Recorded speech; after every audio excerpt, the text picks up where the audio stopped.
What's up, y'all? What's up, man? We back. You feel me? Let me put my headphones in. Oh, I need to charge. Man, hopefully y'all can hear me. Cause sometimes my phone speaker be acting crazy, and it would really suck if I make this whole video and y'all can't really hear me like that.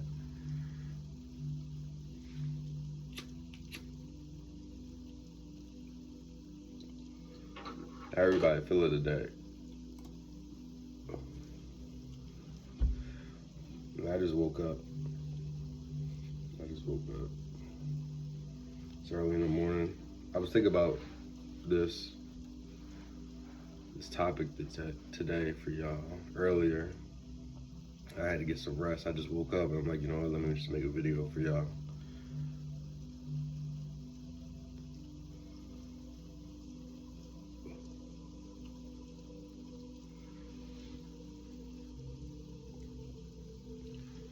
Hopefully what I say makes sense. And hopefully it resonates. Oh, and a lot of things, right? We as people, we have to understand every day that we grow, there's something I might have said a year ago, there's something I might have said last week, there's something I might have said yesterday that might contradict what I say now. But that's the part of about evolving, is that you're never going to be the same person. You're gonna always contradict yourself. That's one thing I just wanted to say. Little side note. So y'all can't be like, oh, he said this, now he's saying that. You feel me? We're gonna talk about selfless and selfish, right? So we just go break it down in simple terms, give you all the Google definition of selfless. Concerned more with the needs and wishes of others than with one's own. That's selfless. Now for selfish, it's lacking consideration for others, concerned chiefly with one's own personal profit or pleasure.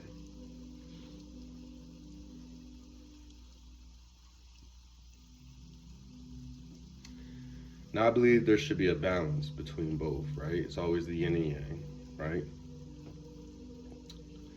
Now I read the Bible, and you know, anybody that's strong into the Bible, you know, they can agree or disagree, or anybody can agree or disagree.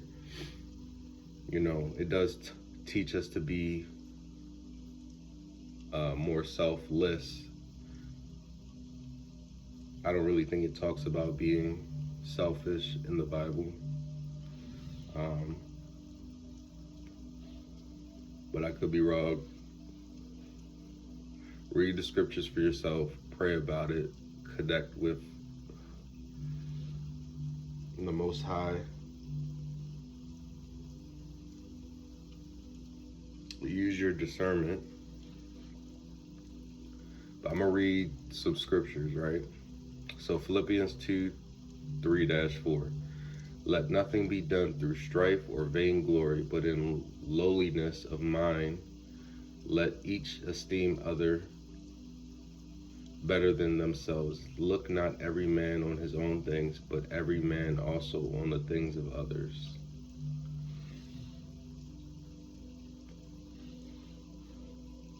So basically, what I get out of it is, I wrote my notes down too. That's something I've been doing now. I think it's been helping me. So for this one, you gotta check your pride, you gotta check your ego. I don't think it's a bad thing to have an ego. Also don't think it's necessarily a bad thing, nor a good thing to have pride. But then again, I could be wrong, because pride is a sin, and Satan fell from the sky because of pride. So just keep that in mind. Then we got James 3:16. For where envying and strife is, there is confusion and every evil work. So that can create chaos internally and externally.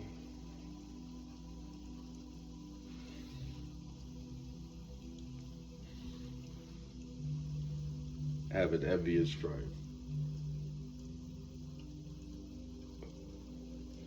Then we got 2 Timothy 3:1-2. This know also that in the last days perilous times shall come, for man shall be lovers of their own selves, covetous, boasters, proud, blasphemers, disobedient to parents, unthankful, and unholy.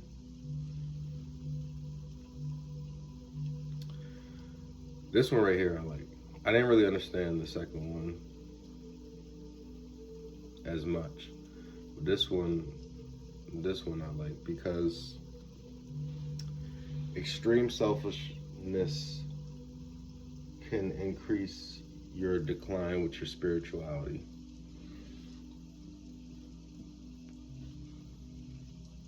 Then we got Proverbs 18, chapter 1. Through desire a man, having separated himself, seeketh and intermeddleth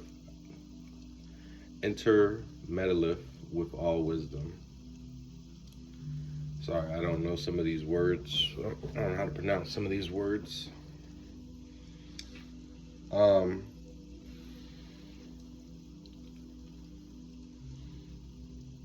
That can cause a lot of isolation.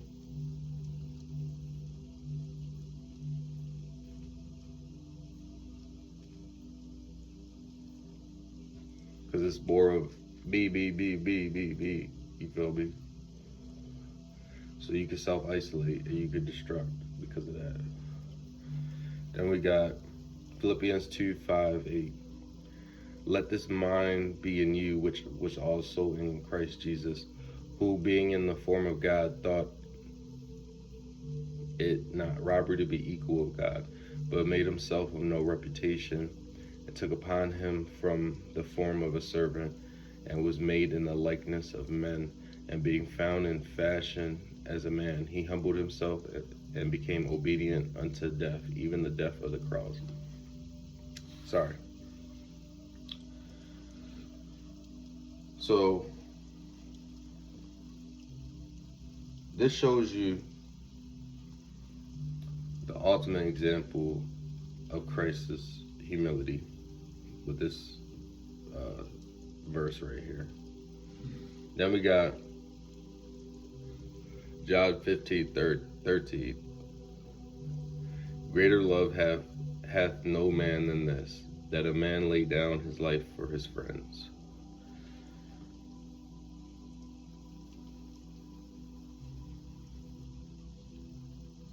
I'm going to read this. For brethren, yea, have been called unto liberty, only use not liberty for an occasion to the flesh, but by love serve one another.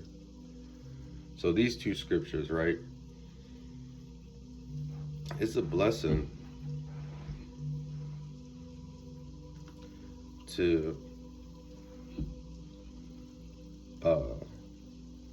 serve, and it does something to your soul. It truly is.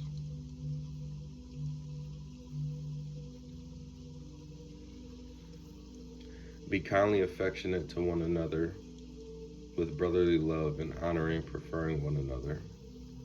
So, for example, right, look at Jesus. Came into this world, lived 33 years, perfect life, 100% sinless. Came down knowing he was God and man. And when he was in this world, he looked at us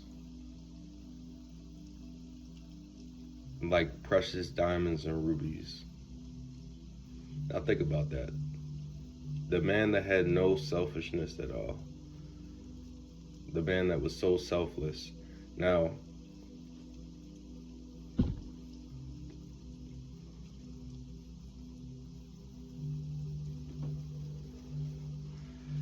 that's something we try to strive for every day. A lot of people, most people, and we're only perfect through Christ.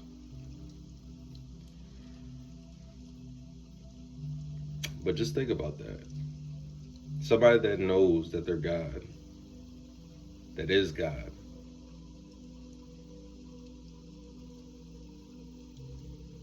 but doesn't treat you less than, treat you more than who you are, knows that you're a sinner, knows that you're going to make mistakes, knows that you love yourself more than you love the Lord, and still chose to put you first. And I think if we go through life like that, which is difficult, because like I said, selfish has its positive and negatives, but if we go through life looking at another human being and be like, okay, I want to put you first and honor you. Now there's a balance to that. Like I said, yin and yang.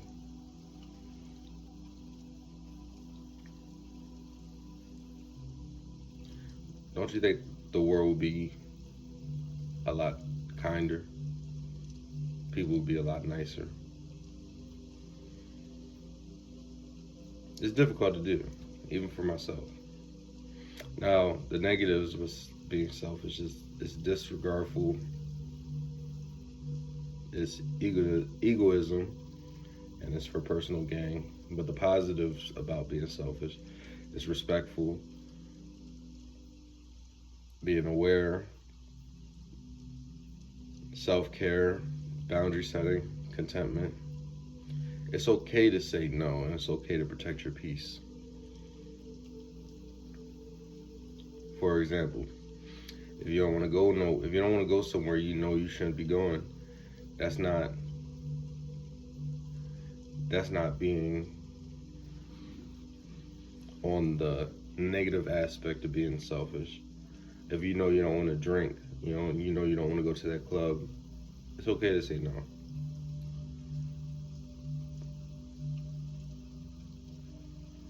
Does that make sense?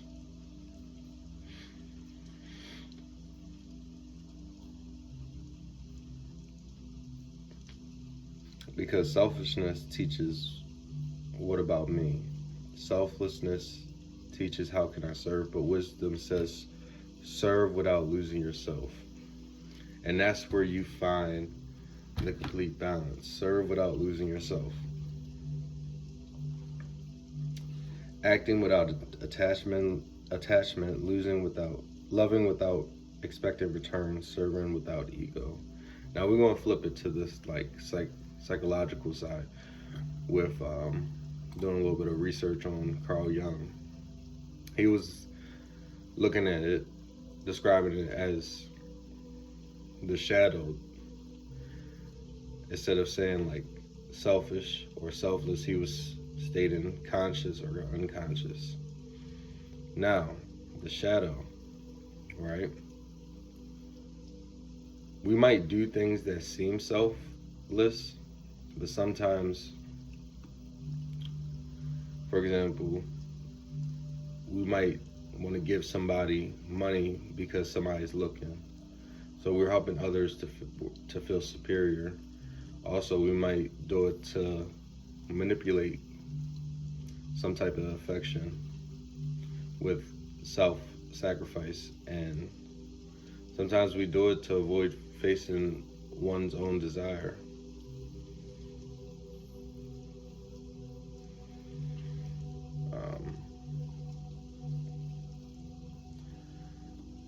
Being selfless should feel natural. It should give you this sense of inner alignment and peace, and it shouldn't be no resentment.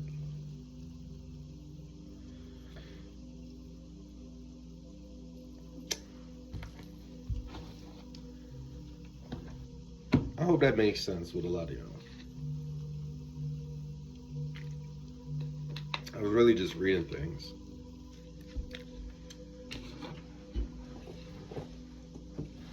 I'll stay on here a little bit longer.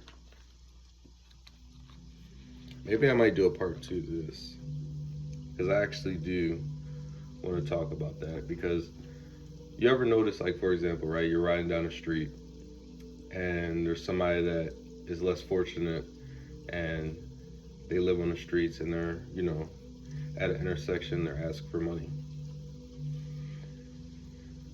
And you see one person give that person $1. When, hours go by, let's just say, hours go by, nobody was giving that person any money. But that one person started that domino effect.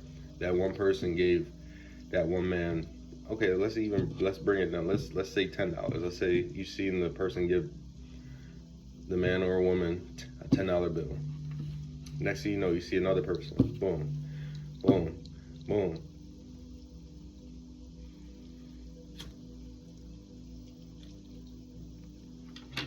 Because at the end, right, it doesn't matter what that person does with the money. Now, we have a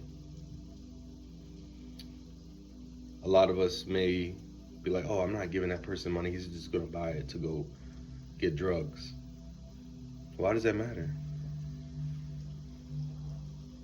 You don't truly know that.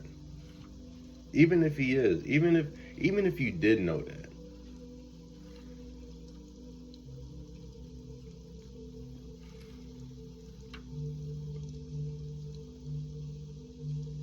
Does it matter? It does matter technically, right? Yes, it does. You don't want that person to buy drugs because you think, well, he's out here begging for money. I just worked a 12-hour shift and I'm giving him money. But maybe that's not the reason why God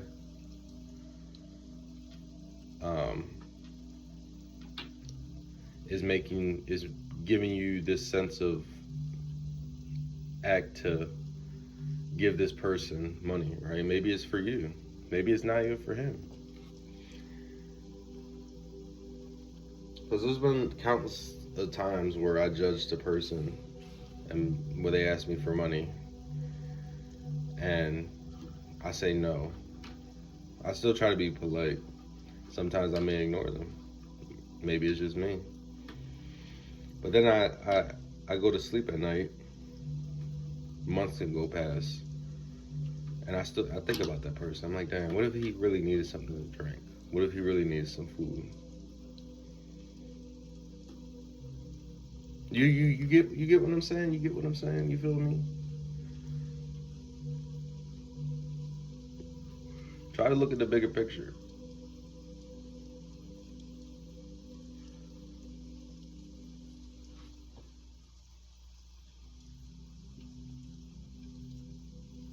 Because maybe it's for you. Maybe it's not for him. Maybe it's to teach you something.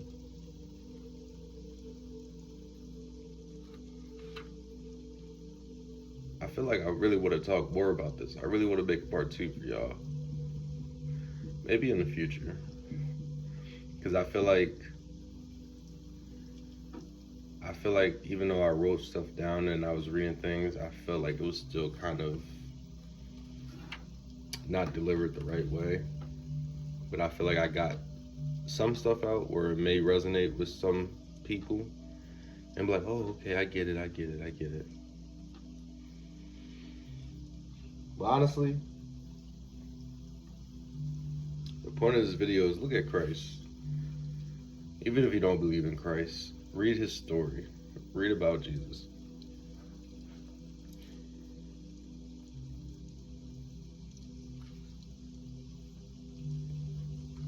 That's a different type of love.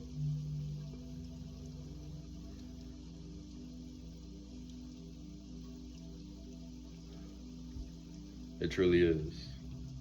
And then when you look at yourself, you be like, dang.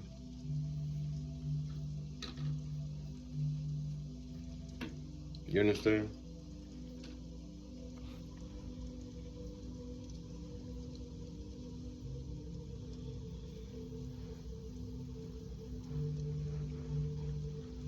It is. It's a different type of love, different type of wisdom, a different type of knowing oneself. Especially when you do it with no ego. Because a lot of times we do things for attention. And I see people do it on social media. I'm not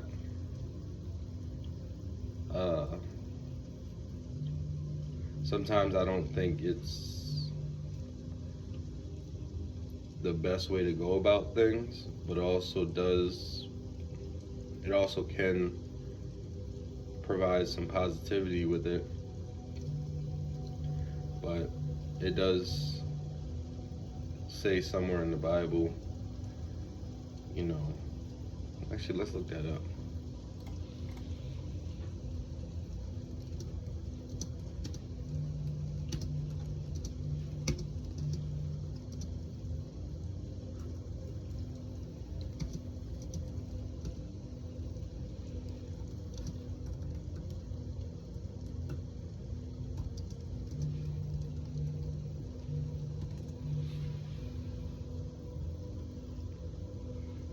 Matthew 6:2-4, where Jesus teaches that charitable acts should be done in secret, not for public praise.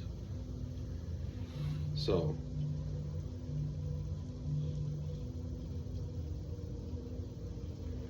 when you're in that conscious state of trying to be selfless,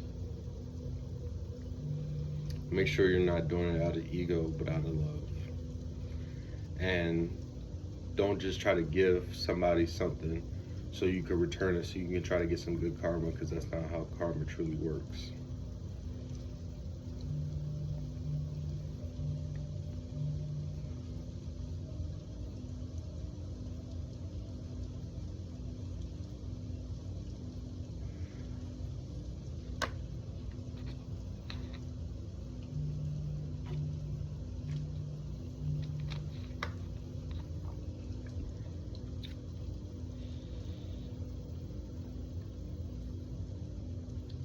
But yeah, this be my 50th upload. I really hope y'all enjoyed this video. I hope y'all stayed into the end and really just watched the whole video, even if I wasn't